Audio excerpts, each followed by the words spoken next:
আসলে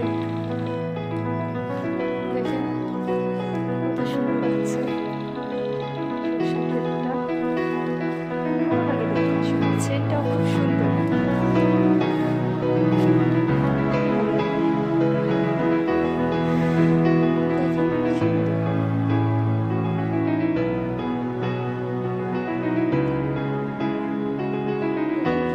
সর্ষে এটা থেকেই সর্ষে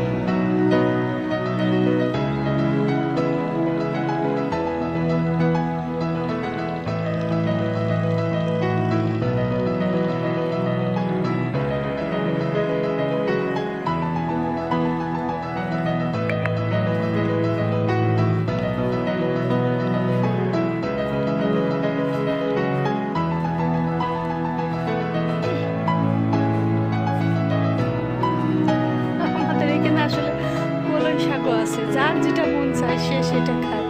ঠিক আছে, কলই শাক আপনাদের দেখাবো, দাঁড়ান। কলই শাকের জায়গায় নিয়ে যাচ্ছি, টেনশন করেন না, সবই দেখতে পাবো। ওই পাশে আছে আমার হচ্ছে ধনে ধনে গাছ আর সরষে। চলুন দেখাই, আমি গমও আছে, দেখি আসি।